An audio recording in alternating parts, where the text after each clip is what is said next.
স্বাধীনতা যুদ্ধের 53 বছর পরেও ভারত কখনো আমাদের বিশ্বস্ত বন্ধুর পরিচয় দিতে পারেনি।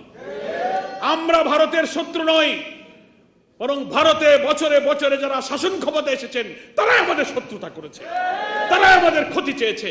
আমরা কখনো তাদের ক্ষতি চাই। একটা প্রমাণ দেখান।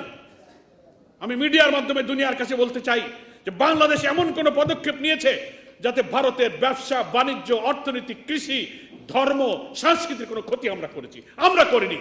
কিন্তু আমরা শতটি প্রমাণ দেখাতে পারবো যে ভারতের শাসক দলেরা আমার দেশের অর্থনীতি, শিল্প, ব্যবসা, কৃষি, ধর্মীয় মূল্যবোধকে তারা ধ্বংস করেছে। যে এই দেশ যদি পদোন্নত থাকে, এটি করদ রাজ্যে পরিণত হয়, ভারতের একটা বাজারে পরিণত হয়, তাহলেই তো ভারতের লাভ বেশি।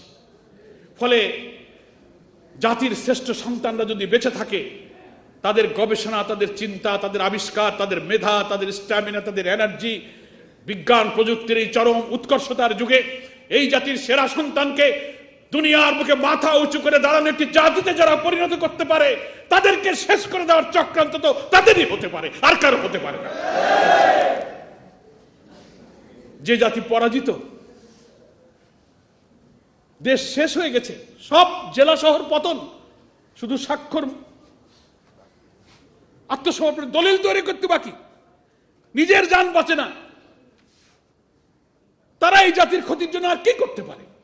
আপনি এই অ্যানালাইসিসটা করবেন না, বরং এ জাতির শ্রেষ্ঠ সন্তান, বুদ্ধিজীবী, দেশ রাষ্ট্র নির্মাণের এইসব সূর্য সন্তানদের ধ্বংস করতে পারলে জাতিকে চিরদিন যারা পদোন্নত করে রাখতে পারবে, ডিক্টেট করতে পারবে, তারাই এই জাতির সূর্য সন্তানকে ধ্বংস করেছে। তারা মনে করেছিল এটা এই কাজটা করা দরকার স্বাধীনতার একেবারে নিকটবর্তী সময়, যাতে রাজনীতির অঙ্কে বাঙালিরা গোলায় ফেলে। আজকে যেমন গোলায় ফেলছে আমরা, কারা করব? তাদের উদ্দেশ্যটা পূরণ হয়েছে না বলেন? আমরাই তো বিভ্রান্তির মধ্যে আছি। তো ওরা কিন্তু বুদ্ধিজীবী হত্যার প্রপার টাইমটা প্রপারলি সিলেক্ট করেছে, যে কোন টাইমে এই কামটা করলে পরে বাঙালি ঘোলা পানিতে আর মাছ ধরতে পারবে না। পানি ঘোলায় দিছে,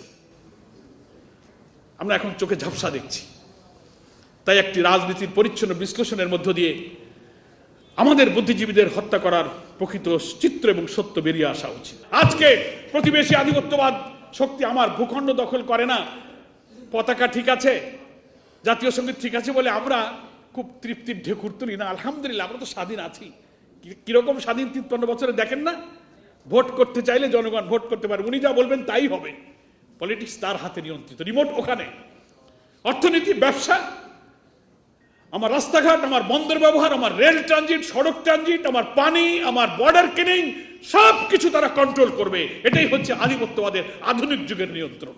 মুক্তিযুদ্ধের সময় বহু সুদূর প্রসারী পরিকল্পনা করে এই আধিপত্যবাদী শক্তি আমাদের বুদ্ধিজীবীদেরকে এইভাবে ধ্বংস করে দিয়ে দেশকে পঙ্গু বানিয়ে, প্রতিবন্ধী বানিয়ে চিরদিন যেন তার পায়ের নিচে মাথায় কুর্নিশ দিয়ে চলতে পারি, এই পঙ্গু তারাই করলো কিনা, এটা আজকে জাতিকে ভেবে দেখার জন্য আমি অনুরোধ করছি।